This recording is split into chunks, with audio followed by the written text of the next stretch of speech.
Disowned and branded ugly. By my family, I returned after 12 years at my sister's wedding. Mom snapped, "What's this defect doing here?" My sister sneered, "You're not welcome."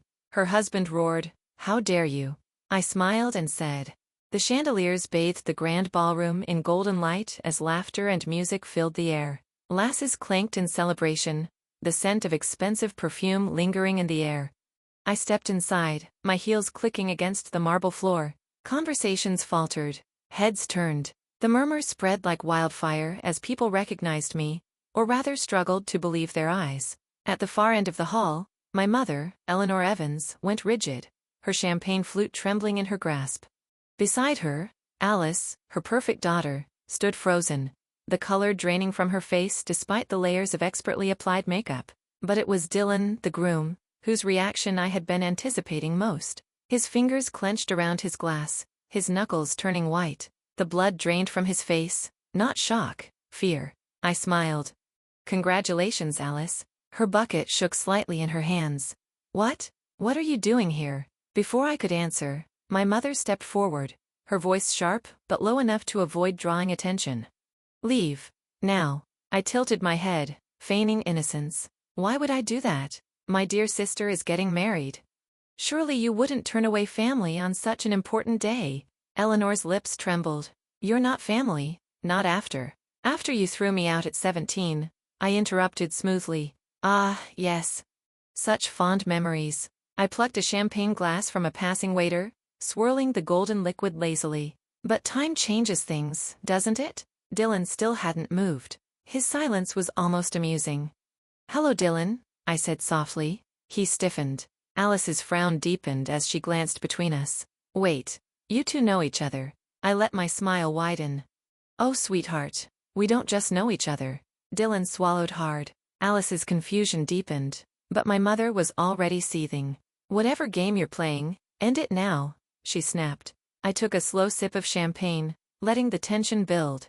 "Oh, but I've only just arrived." Around us, the murmurs grew louder. Some guests had abandoned their conversations entirely and drawn in by the unfolding spectacle. From the corner of my eye, I saw Aunt Margaret approaching hesitantly. She had been the only one to hesitate that night. The only one who almost spoke up for me. "Camilla," she murmured. I nodded in acknowledgement. "Aunt Margaret, it's been a long time." Alice finally found her voice again. "You're ruining my wedding." I chuckled. "Oh darling, I haven't even started."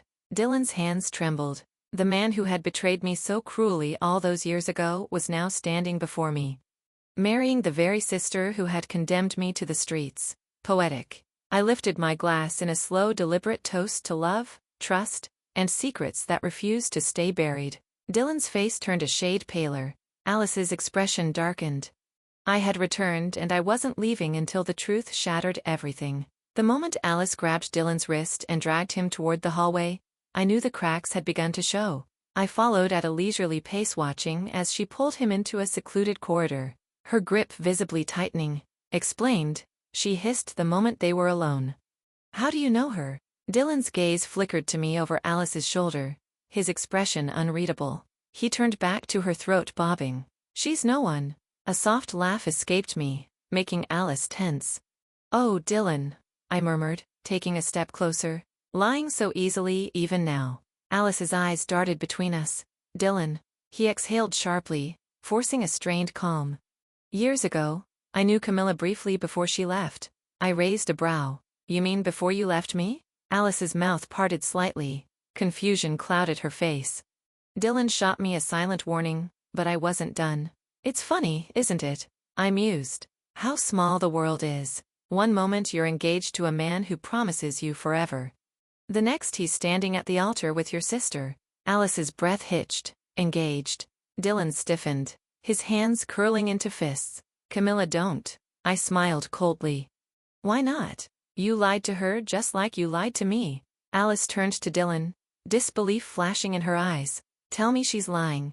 Dylan said nothing. I took a step back, savoring the moment. The truth had been set in motion, and soon the past Dylan had buried so carefully would rip everything apart. I returned to the grand ballroom, my heels clicking against the polished marble floor. The chatter of guests, the clinking of champagne glasses, the golden glow of chandeliers. It all felt like the perfect stage for the grand act I had orchestrated. I slid into my seat at the table near the dance floor, catching Don's wary glance across the room. His arm was wrapped protectively around Alice's waist, but his grip looked almost desperate. The toasts began. One after another, guests took turns praising the perfect couple. I waited patiently, sipping my wine, my lips curling into a small smile as the moment drew closer. Finally, Alice's father raised his glass. "To my beautiful daughter and her incredible husband-to-be," he said, beaming. "May their future be filled with love, honesty, and success." I chuckled softly. Honesty? Oh, the irony. "I stood, if I may," I said, lifting my glass. The room hushed. Alice's eyes narrowed while Dylan stiffened beside her. I smiled sweetly. "Dylan, I was just reminiscing about old times. Tell me, do you still enjoy those little backroom deals?" A ripple of confusion passed through the crowd. Don's fingers tightened around his champagne flute. "I don't know what you're talking about," he said quickly, aside reaching into my clutch. "Then let's refresh your memory." I tapped my phone and suddenly a voice echoed through the speakers. Dylan's voice. "They'll never trace it back to me. The numbers are buried. No one will ever know." A gasp ran through the guests.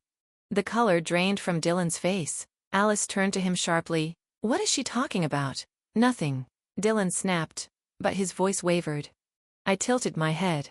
"Oh Dylan, you always were such a smooth liar. But the thing about secrets, they don't stay buried forever." The silence in the ballroom was deafening.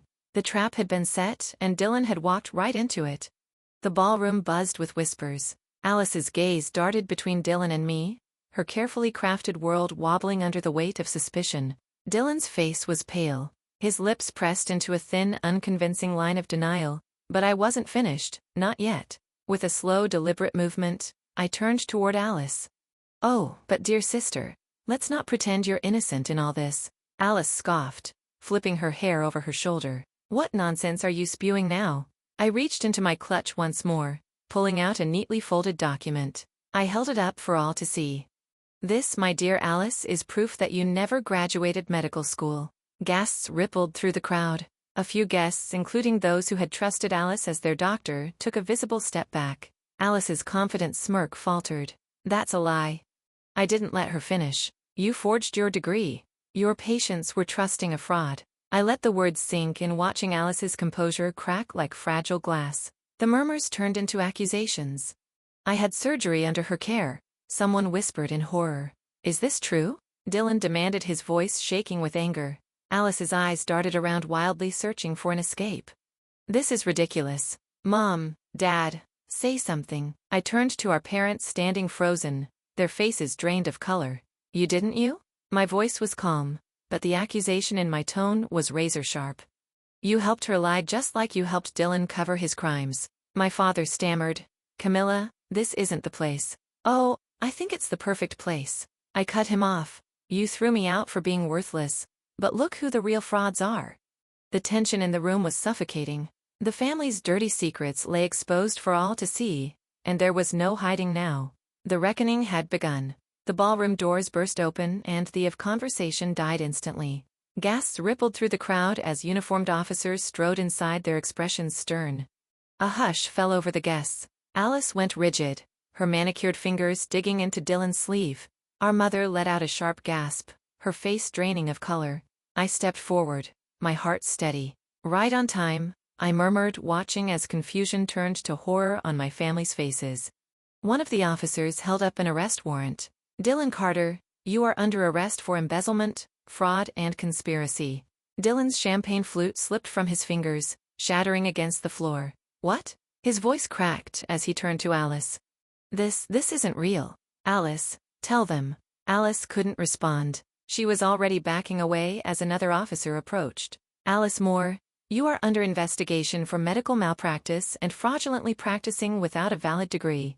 "No, this isn't happening," Alice shrieked, panic overtaking her poise. "Camilla, you vindictive. I didn't forge your diploma," I cut in coolly. "You did that all on your own." Our father, normally composed, turned red with rage. "This is a setup. You think you can destroy us?" The lead officer turned to him. "Mr. Moore, Your financial records are under federal investigation. I suggest you get a lawyer." Our mother collapsed onto a chair, sobbing, while Alice and Dylan thrashed uselessly against the officer's grips. As they were let out, Alice whipped her head around. "You'll regret this, Camilla." I smiled faintly. "No, Alice, I've never been freer." As the doors shut behind the disgraced family, the guests erupted into murmurs. "I'm no longer the helpless girl you could throw outside like a lousy kitten." The once abandoned girl had won, not through revenge, but through truth. And with that, I turned, stepping into the night, my future wide open. Friends, what do you think of this story? Write your opinion in the comments. Would you like more stories? Don't forget to subscribe and hit the bell button so you don't miss any videos. See you tomorrow.